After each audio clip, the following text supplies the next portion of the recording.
okay? That is a major priority this weekend. No slots left behind. You know, if you have open slots for today, Friday, Saturday, Sunday, or Monday, you've got to make sure, you know, that you make a massive move on your appointments, slots that you still need, okay? I know there's some of you that are already booked up, you know, through Monday. That's awesome. But if you have other slots that are not completely filled yet, we got to make sure that that's top priority. You know, last night at our team meeting, we recognized Noah Maxwell for you know, finishing #1. He had 11 orders, over $5,000 in sales. And I'll tell you, by Friday night, guys, he was at about $1,500. And then between Saturday, Sunday, and Monday, he sold another like $3,500, $3,600, $3,700, something like that over the weekend. You had to put him at over 5,000 for the week and have his biggest week he's had. So I really want to challenge your thinking about the weekend, because, you know, if you think back to your first weekend, you think back to selling Cutco in your first weekend, that chances are that first Saturday, that first Sunday, those are probably pretty big days for you. Why? Well, I mean, obviously, you know, the weekend's a great time to sell Cutco because people are in a good mood. It's the weekend. You know, it's one of those things that, you know, sometimes you get a chance to see the mom and dad together, so they usually buy more when they see it together. I mean, there's a lot of reasons that we crush it on the weekend. And the question is, are you taking full advantage of that? So, you know, even if it's, I mean, think about it. On a Saturday, you know, maybe you've got big plans on a Saturday. Well, you could do a 9 and a 10:30, be done by noon, sell $1,000 in the morning, make, you know, think about it. For those of you that are at 25, 30%, you make $250, $300 by noon, and then go do whatever you want to do that day, right? You know, for me, it's, you know, I like to get everything done at, you know, by noon in the morning that I need to kind of set up the day and roll. And then I go to the golf course, play, you know, 18, 27, or 36 holes, right? And, you know, that's what I like to do on Saturday, right? You know, maybe it's, you want to get something done in the morning. Maybe it's you want to float down the river on the morning on Saturday, or whatever you like to do. But hey, on, you know, in the evening, could you do a 5 and 6:30, or a 6 and a 7:30? You know, sell $1,000 that evening and make a couple $100, $300, right? 200, $300. I mean, that's a great way to kind of approach, you know, a Saturday. Now, some of you, I know that you're like, Ben, I would never only do 2 appointments on Saturday. That's my biggest day of the week. You know, I usually do 4, 5, 6, 7, sometimes even 8 or 9 appointments on Saturday. You know, because that's one of my biggest days of the week, because you have another job maybe that prevents you from doing as many as you want to on the weekend. So let's really, or sorry, during the week, so you really want to maximize the weekend. Let's really make sure that we maximize the appointment slots that we can do between Friday, Saturday, Sunday, Monday, because that's a major part of your week in setting up your paychecks. As we know, guys, we're building momentum towards SC2, and I really want to focus in on helping you get a little bit better with your prospecting and organizing of your recommendations and of your clientele, okay? So I want to ask you a couple questions before you get started for today. Jot these things down on your journal, and then we'll take a few notes this morning as well. Hey, did everybody watch the video that I put out yesterday in terms of SC2 push? Did you guys all watch that at your team meetings? Give me a thumbs up. I'm seeing a few thumbs. Did everybody watch that? If you did not see that yet, you need to text your manager immediately and say, I need to watch the video. Ben said he sent it out to the whole division. I have not watched it yet. Please send it to me ASAP. If for some reason you couldn't see it, or your manager probably played it at your team meeting last night, and if something happened, you had technical difficulty or something, and you missed that portion of the team meeting for whatever reason, I don't know what, that video is crucial. You want to make sure you get that. It talks about the upcoming SC2 prep meeting that we have this upcoming Tuesday from 10 to 2. And it also talks about the Arrive with 7, Arrive with 10 contest, as well as the SC2 Alliance that we're going to be interviewing for and building towards over the course of the next 2 weeks. I'm going to give you guys a heads up. We will not have workshops like this during SC2 Push. They will be on steroids, okay? What I mean by that is we will only allow our SC2 Alliance on our morning workshops. Not everybody will be able to attend the SC2 morning workshops. They'll only be for our SC2 Alliance. We will be really specific about who we allow onto that. And I also know that a lot of you guys have been on morning workshops. You know, if you're on the morning workshops, you're usually on every morning workshop because you know how good they are, right? Well, I'm just going to give you guys a heads up that the work that you guys have been doing, if you've been attending a lot of morning workshops, it's probably helped your business a lot. That kind of gives you a heads up and a head start for getting accepted to your local SC2 Alliance. So really excited about SC2. It's coming up on July 13th. It's going to be phenomenal, and excited to get prepared and get ready to rock and roll with that. So you want to make sure you have a one-on-one meeting set up with your manager to get things detailed, organized for your specific plan, which goal you have for SC2, which prize level you want to go after. I don't know about you guys, but that 5,000 cash for selling $5,000, that is so, I mean, that's crazy. 5,000 cash also for doing 10 grand. You go into another drawing for that. It's going to be awesome. So excited about that. It's going to be an awesome push. So let's talk about, before we get rolling, let's do a quick journal entry. Here's the entry that I want you to do, okay? I want you to think about, number one, what are your intentions for today, okay? So when you think about today specifically, what are your big three intentions today? What are the big three things that you want to accomplish personally today? What are the big three things? You know, maybe it's a CPO goal, right? Maybe it's a number of orders that you want to focus on. You know, I was talking to Reese last night. Reese has 6 demos today. You know, his focus is to write up 5 to 6 orders because, you know, he's like, hey, if I want to reschedule, I got to at least write up 5. He's going to write up 5 to 6 orders today. And then the next one I would think about is, you know, what's your focus on your number of recommendations that you want to create today? You know, for him, he set a mission of 50 plus recommendations that he's going to create today at a minimum. You know, it's obviously based upon how many appointments you have, right, for the day. And then this is a big one. Just put a star next to this one. How many appointments are you going to create today to be fully booked through Monday? How many appointments do you need to create today to be fully booked through Monday?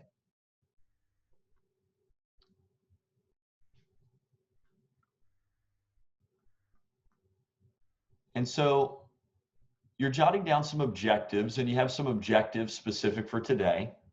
Now, I want to look forward a little bit, okay? I want to look forward a little bit. And I want you to write this question down and answer this question too. And this is a question I would come back to. Because what you speak to yourself, what you write to yourself is what you start to believe and what you start to work towards. So here's the question. Where do you want to be in our business? And I want you to jot down some thoughts associated with that. Where do you want to be in our business? What I mean by that is this. Maybe you have an objective for an average order that you want to create. You know, when I was a new representative, my thought process was I wanted to work towards $1,000 average order. That's what I wanted. I wanted $1,000 average order. That's what I started thinking about. That's what I started working towards. And you know what? Everything that I was doing in terms of learning, in terms of my appointments, it was built around that. I wanted to have $1,000 average order. You know, maybe when I think about where do you want to be in the business, I'll share another one with you. When I was a representative, another one that I would always think about is I want to have 100% closing percentage. I want to write up an order on every single demo that I do. I really felt that that is what I should do as a representative because I believe so wholeheartedly that having Cutco is in the client's absolute best interest. And I believed it was crazy if a client did not have $1,000 worth of Cutco in their home. That's what I believe. If they didn't have at least a homemaker, I wasn't doing my job. That's what I believed. You know, I would drop down. Did I deal with objections? Heck yeah. Did I have ladies in the middle of the demo go, oh, honey, I got to go. Okay, cool. You need the short version? Okay, cool. Grab your credit card. We'll write it up. I'm not going to stop, like, not write up the order because she's got to go. No, like, finish, drop down. Sell her a buy 3, get 1 free real quick. Our events team, that's what they do in two minutes. Somebody stops by the booth, you at an event, they try and sell them a set. If they can't sell them a set, they sell them a buy three or buy five, get a pair of shears for free real quick. Literally, boom, just like that. Get the credit card number, bam, go on. You don't miss out on the order, right? Because the situation changes. As you know, life is all about dealing with situations, right? Where do you want to be in our business? Maybe you have heard about the Leadership Academy, and everything that you do over the course of the month of July is about making a statement, making a name for yourself, so that I'm going to tell you, I'm going to be interviewing for Leadership Academy in early August. What do you want to be fresh on my mind? Right, in early August, I'm going to be interviewing all the top people from each office.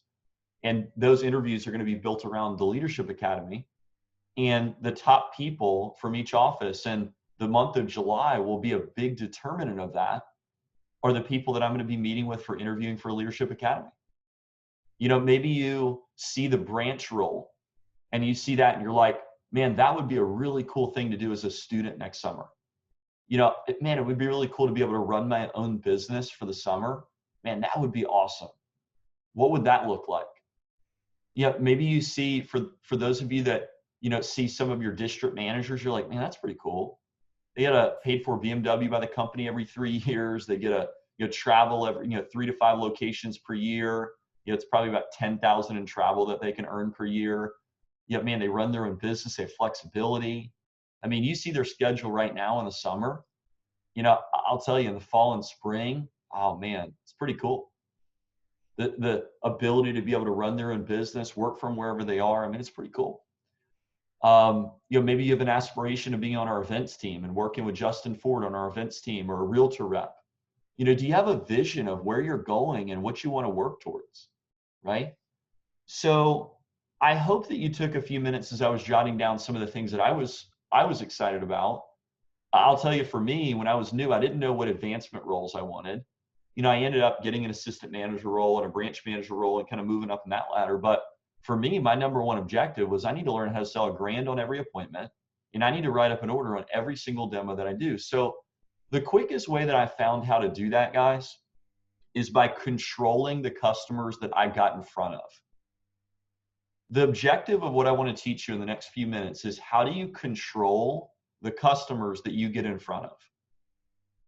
I heard a couple representatives last week, good representatives on our team, that got in front of a client that was 28 or 29 years old.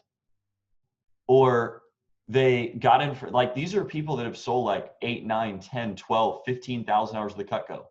Or they got in front of a customer that couldn't afford a buy 3, get 1 free. I mean, like, literally, they lost, they didn't have a job and they did an appointment with them. I mean, what? Are you kidding me? The only way that happens is if you don't control your clientele. What I mean by that is you have 100% control of who you do presentations with. See, what that tells me from those individuals is they are not controlling their customer clientele in terms of who they're doing demos with. So let me teach you how to control that, okay?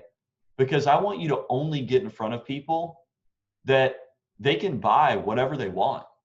I only want you to sit down and do an appointment with somebody that you have no hesitation at all if they can buy a Homemaker Signature Ultimate. Zero hesitation. They can get whatever they want. How do you control that? How do you control that? Here's how you do it. And by the way, this is when the job gets fun. The job is fun when you have 10 appointments scheduled in front of you and you're going to sell on all 10 and you're going to sell 10 grand. That's fun. The job is really, really fun when you have a $500 average order and you have a 80% closing percentage and you get a $400 per demo. That's your number, $400 per demo. How did I come up with that? 500 times 0.8 is 400. That you've got 20 appointments scheduled in front of you for the week, and that you're about to sell 8 grand for the week because you have 20 appointments ahead of you. You have an 80% closing ratio with a $500 average order, and you absolutely know that you're about to sell 8 grand for the week. There's zero hesitation, zero question in your mind about what your results are going to be. See, right now, you have this. Right now, you have this, this, this, this, this. See, the only reps that have good days and bad days are the reps that don't control their clientele. The only reps that have ups and downs and ups and downs and ups and downs and up is the reps who don't control who they're getting in front of. I'll tell you, as a representative for me, my average order, as I mentioned, was about $1,000. A bad day for me was selling $2,000 if I had 4 appointments set up for the day. That was a bad day. A good day was 6 or 7. An okay day was, 3 to 4,000. So how do you control this? Let me teach you. Number one, I want to give you 3 tips. Number one, first, recommendation prospecting. Recommendation prospecting and qualifying. Recommendation prospecting and qualifying. That's number one. When you are getting recommendations, it does not end with a name and number.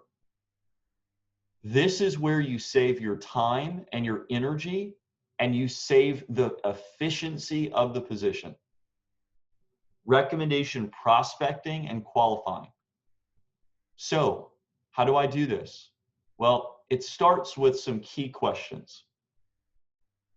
Who do you know that blank? What I mean by that is, I'm asking Ms. Jones, who does she know that likes to shop? Who does she know that really likes to entertain? Who does she know that really likes to cook? Who does she know that money's not an issue and she can buy everything in our Cutco kitchen? Who does she know that would need 2 or 3 Cutco kitchens because she has 2 or 3 homes? Who does she know that lives in blank neighborhood? For me, I used to ask for, some key streets that I wanted to do demos on. I would even ask for some specific houses that I wanted to do demos in. Like literally, you're on a virtual presentation, guys, so you can't see her house, but you do know where she lives. I ask her where she lives. I ask her the area that she lives in. And while you're on a demo, you know what you could do? You could literally pull up on Google Maps or even on Zillow all of the areas that are around her. Zillow will tell you the home values. I'm going to say that again. Zillow will tell you the home values of every single home that's around where she lives. So if you know the neighborhood that she lives in or the area that she lives in, you can pull that up, bam, and you can see where that is. And you can see all of the neighborhoods that are around her, the country clubs, the schools, everything that's around her, that when you're asking for recs, you can get. Tell me this. Somebody's going to open a new business in an area. Do they spend time doing market research? Do they spend a lot of time going through the per capita income for that zip code, the types of people that live in that zip code, how many customers they have in that zip? Do they spend time doing that? Heck yeah. My question for you is, how much time have you spent doing market research on your territory? How much time have you spent going through Google and getting all the best neighborhoods, all the best streets, all the best homes, all the best country clubs, all the best schools? What do I mean by the best school? If they pay $25,000 a year for one kid to go to school, and they have 3 kids that go there, they're paying $75,000 a year to go to school. I mean, they can buy as many ultimate sets as they want. They can buy one for each kid for when they graduate from high school, when they go to college. I mean, they might as well just add that onto the tuition, right? Heck, now tuition's throwing a MacBook Pro, MacBook Air, a lot of these schools, and it's not like the mom, like, oh, I can't do that. No, they just get it because it's part of the deal, okay? So anyways, prospecting is really targeting and asking key questions when you're getting recommendations. Are you taking the time to figure out the questions that you want to ask? Now, another part to that, this question is key. You want to ask after you get all of the recommendations, after you take a bunch of notes, and I take notes. When I finish a demo, my notebook is filled out. I've got notes about everything. I've got notes about the recommendations, how they know them. I've got notes about their kids' names. I've got notes about where their kid goes to school, what sports their kids play. Like any information that I can find out about my top people on that recommendation list, I'm going to find out from her. Because that way when I call her, I'm not just Ben, the Cutco guy, trying to do a scholarship appointment. I'm Ben, a friend of the family. And she's definitely going to book an appointment with a friend of the family.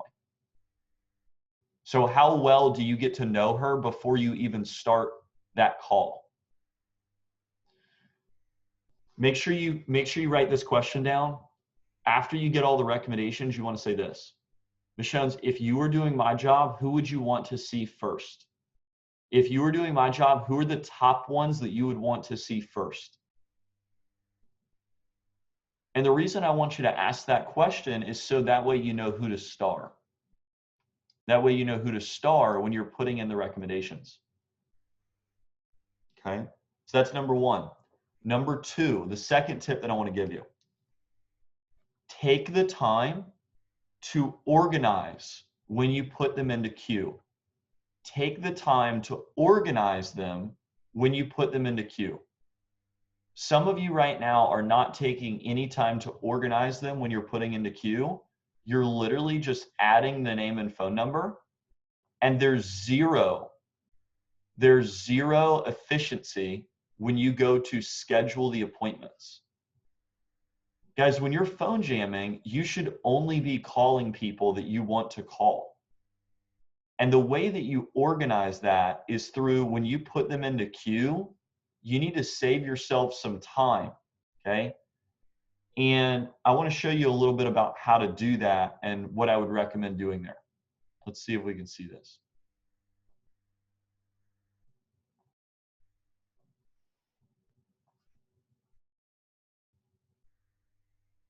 Do you guys see my iPhone screen yet or no? No? Let's see if we can get this thing up here.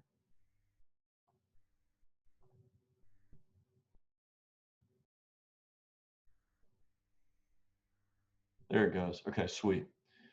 All right, so now you see it? Okay, so when I go into queue and I'm putting in numbers, I want to show you two features that you need to be using. If you're not using them, I would very quickly add this, okay? So you go, and you can always go back, guys, and add stuff from context. So you can, if you didn't do this before, you can always go back and fix it, okay? But watch this. So let's say I'm putting in a name and number, okay? Let's say this lady just bought a Homemaker +8 for me, okay? So what I like to do is I organize leads into A's and B's. A's and B's, okay? That's what I do, A, B, C. C was kind of like, I never call them. Like I literally would never call their recs, but I'm gonna keep them because I just wanna make sure I have them if I ever needed them. B would be like, I might call them. Maybe she bought a good order from me, but I know like maybe she's not in the best area. And A would be like good order, good area, great client. I know her friends are going to be ballers. Okay. So here's what I do. When I put in leads, well, let's say I'm putting in a referred by. Let's say this lady's name is Jill Smith. She gives me her sister, Susan Smith, and her number. Now, when I put in the number, a lot of you guys stop with that, okay? You want to put in the notes. You also want to use the star function. Bam, star. Because stars go to the top of the list. Now, let me teach you another thing. Let's say a note would be like, son plays baseball. Her son, John, so I can bring that up, plays baseball with Susan's son on travel team. Okay, bam. So I've got some notes about her. Okay, and then right here, these tags, you can create your own tags, okay? So watch this. I can create a tag that says A. Now, the next one, watch this. I put in another one, Okay, this lady is, let's say, Pamela, I don't know, Lyson. Pamela Lyson. Okay, I'm thinking about one of my customers. 404-363-5252. Okay, you guys get the idea there. Let's say she's a star too.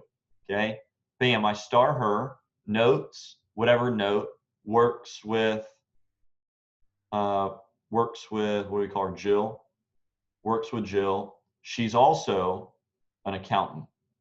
Okay, bam, I go to more. I can add that tag, the A tag. Bam.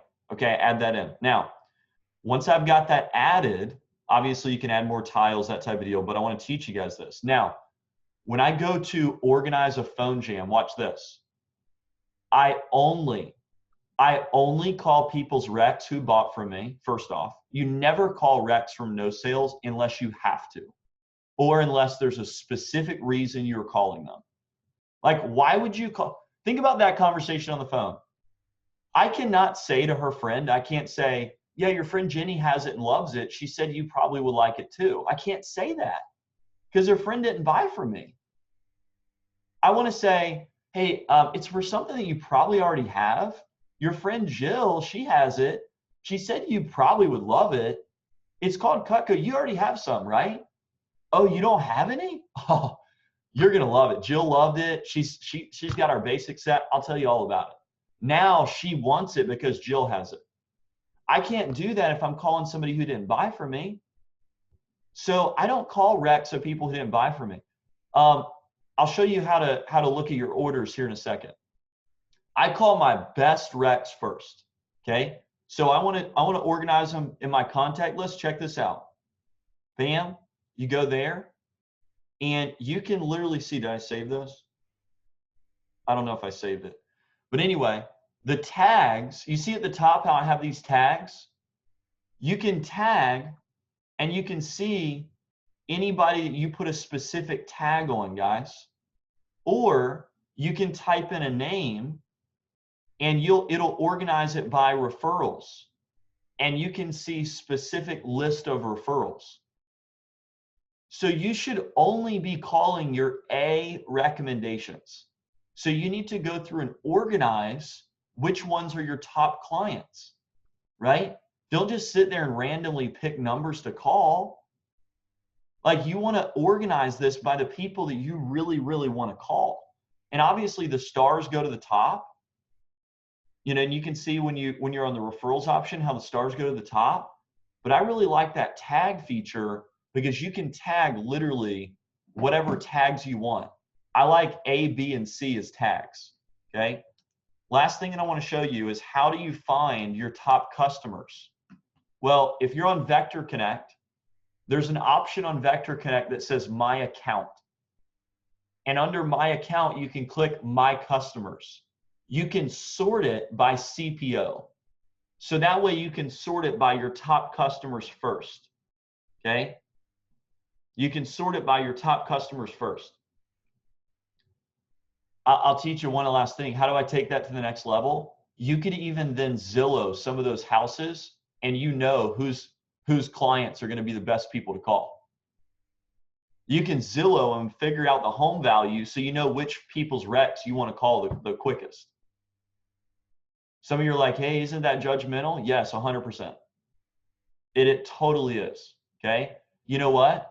I'm teaching you how to, this is business, guys. You organize your business of what's going to give you the best chance at success. You know who I'd rather meet with?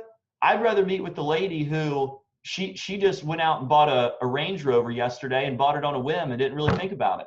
That's who I'd rather meet with her than this lady who, you know, I don't know. Yeah, she's kind of struggling a little bit. I'd rather meet with that lady. You know why? I can sell her stuff like this. You know, I can sell her a signature set and then go, Jenny, most people upgrade to the trimmers, you know, because they feel a lot better in your hand than the table knives. You want to go ahead and do that? She's like, yeah, sure. She doesn't even ask me what the price is. You know why? She doesn't care. It's a couple $100. She doesn't care. She does not give a damn about $200-300. She doesn't care. I want to get in front of the absolute best people. And this is how you start to move towards that. Now, please do not misinterpret what I'm saying here. You can sell Cutco to anyone, okay? I've sold Cutco to every single type of customer you can imagine. I've sold Cutco to people that were on welfare, okay, that had to like check their bank account to figure out how many cents they had in their bank account. I've sold to people like that. I've sold to people in trailer parks. And I'll tell you, I've sold to every single type of client you can possibly imagine. And I prefer to control the clientele to figure out who I'm getting in front of. So what I've taught you this morning are some things that can really help you control and organize that. I taught you 3 things that can help you do that. Chat box, go to the chat box for me. I want you to post your biggest takeaway, because I taught you some things this morning that I teach to top reps on the team. And some of you are newer. Some of you have sold $10,000, $15,000. Some of you have sold $50,000, $60,000, $80,000. What'd you figure out? What were your takeaways? What popped? Tag, star feature, this is good. Now we got to start using it, right? We got to start using it, okay? The notes feature, some of you guys are already using that. That's good. Okay, it's time to rock and roll. We're going to go ahead and kick off our phone jam, guys. Our pilot's going to jump to a breakout room. I would recommend that you jump to your manager's breakout room, not in this meeting, but in your Zoom. If your manager is not holding a room for a phone jam right now, you can for sure jam right